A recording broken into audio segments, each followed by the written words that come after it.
Hello learners, welcome you all on our YouTube channel Success with Economics. Today we are going to discuss tax incidence, impact and shifting with the help of diagram. What is tax incidence? Tax incidence क्या है, जिसको हिंदी में करापात बोलते हैं, also known as who bears the burden of taxation. जो last में जो टैक्स का बर्डन है वो सहन करता है, इसको टैक्स इंसिडेंस को ये भी बोलते हैं, मीन्स करापात। तो इंसिडेंस ऑफ टैक्स और tax burden is the analysis of the effect of a particular tax on the distribution of economic welfare. कि इकोनॉमिक वेलफेयर के डिस्ट्रीब्यूशन पर जो एक पार्टिकुलर टैक्स लगता है उसका जो प्रभाव होता है, that is incidence of tax या tax burden. Tax incidence is set to fall upon the group that ultimately bears the burden और ultimately has to pay the tax. जिसको अल्टीमेटली अंतिम भार जिस पर पड़ता है, फाइनली जिसको पे करना पड़ता है टैक्स, वो टैक्स इंसिडेंस है। इससे पहले वाली वीडियो में मैं आपको इम्पैक्ट, इंसिडेंस और शिफ्टिंग बहुत अच्छे से बता चुकी हूँ उनके meaning. It is thus the ultimate resting of a tax upon individual और class who can not shift it further. जिसको आगे शिफ्ट नहीं किया जा सकता, अंतिम भार उसी को उठाना पड़ता है, उसी को बोलते हैं टैक्स बर्डन या इंसिडेंस ऑफ टैक्स। क्वेश्चन ऐसे आ सकता है, what is meant by the incidence of a tax. तो सोल्यूशन क्या होगा, the incidence of a tax refer to the identification of the person, उस व्यक्ति की पहचान करना, who ultimately pays the tax, जो अंतिम रूप से टैक्स को पे करता है। Economic theory shows that a tax which might intuitively seem to fall upon producer can often passed on so that its incidence is upon consumer। कि consumer पर जो ये लगता है, land is an example of a market situation where the supplier cannot pass on the incidence of a tax to consumer। जहाँ पर supplier tax को pass नहीं कर सकता consumer पर। this is due to the nature of the supply curve of land। Supply curve कैसा है land का, उस पर डिपेंड करता है। लुकिंग जो भी हम आगे ग्राफ करेंगे उनसे हमें और ज़्यादा क्लियर होगा कि इंसिडेंस जो टैक्स का या शिफ्टिंग है टैक्स की, वो कितनी कंज्यूमर ने उठाया है बर्डन और कितना एक सेलर ने उठाया है।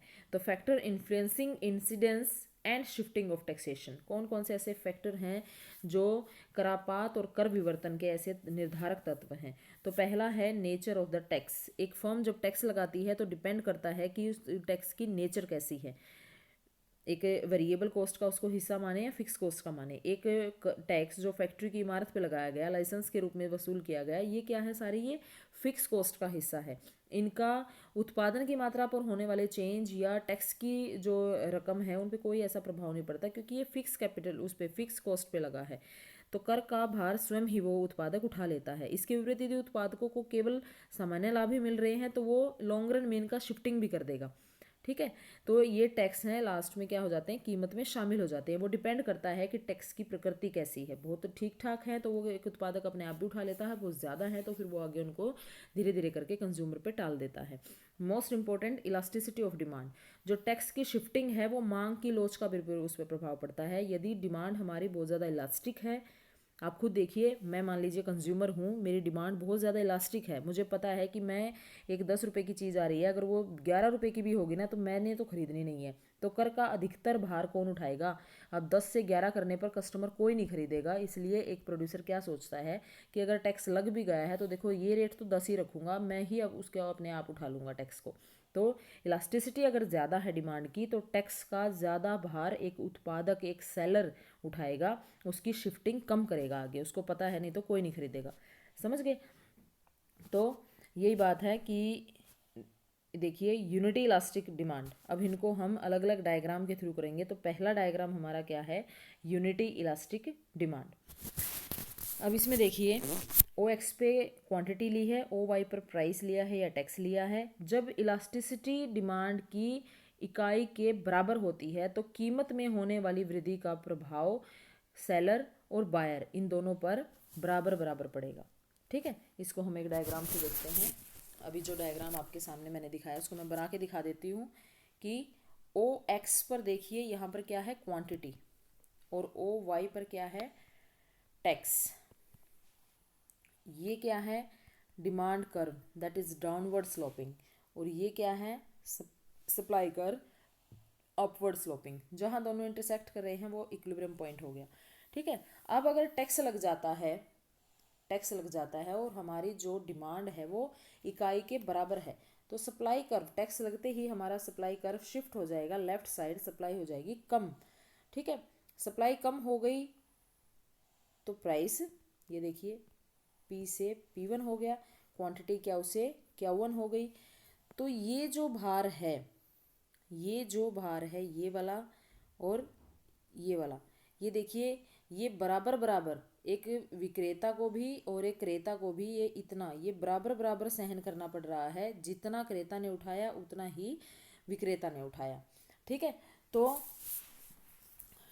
इसलिए क्या करा है, ये ई पॉइंट था, ये यहाँ पर जब इंटरसेक्ट किया है नेक्स्ट पे ये के पॉइंट है, ये आर पॉइंट है और ये एल पॉइंट है।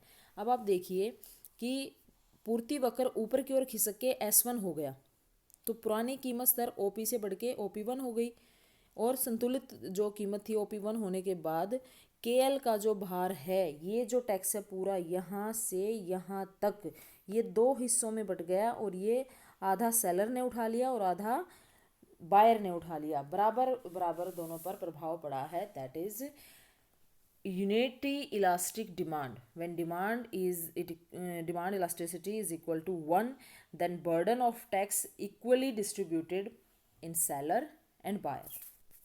उसके बाद है less elastic demand. Less elastic मतलब जब डिमांड हमारी एक से कम होती है, तो डायग्राम कैसे बनेगा हम ये देखेंगे।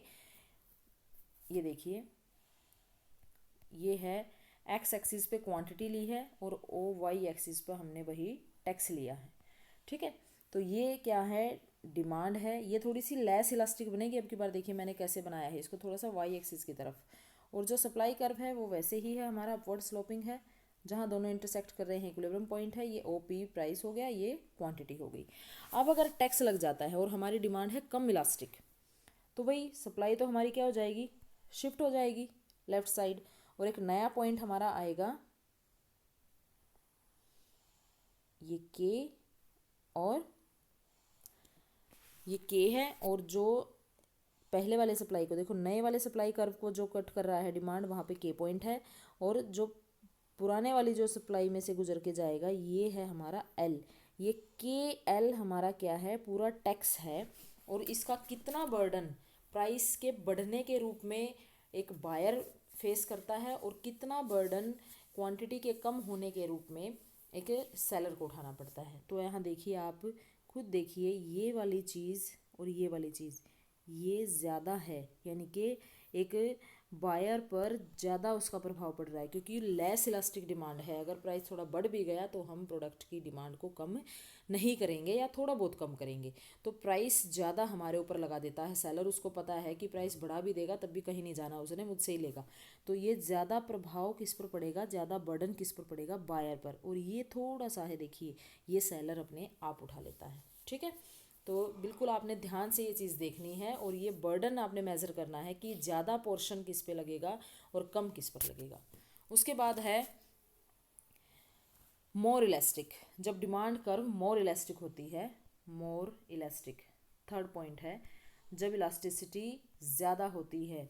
इलास्टिसिटी क्या होती है, ज़्यादा होती है, इक्वल टू 1 नहीं होती, लेस देन 1 नहीं होती, ग्रेटर देन 1 होती है। तो यहाँ पर हमारा डायग्राम कैसे बनेगा,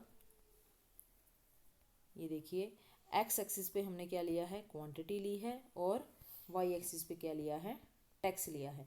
अब डिमांड कर्व हमारा थोड़ा इलास्टिक होगा, देखिए मोर इलास्टिक है ना, और सप्लाई कर्व वैसे ही रहेगा जैसे था, तो जहाँ इंटरसेक्ट कर रहे थे वो इक्विलिब्रियम पॉइंट था। अब टैक्स लगेगा ऑब्वियसली, तो सप्लाई क्या हो जाती है, कम तो होगी।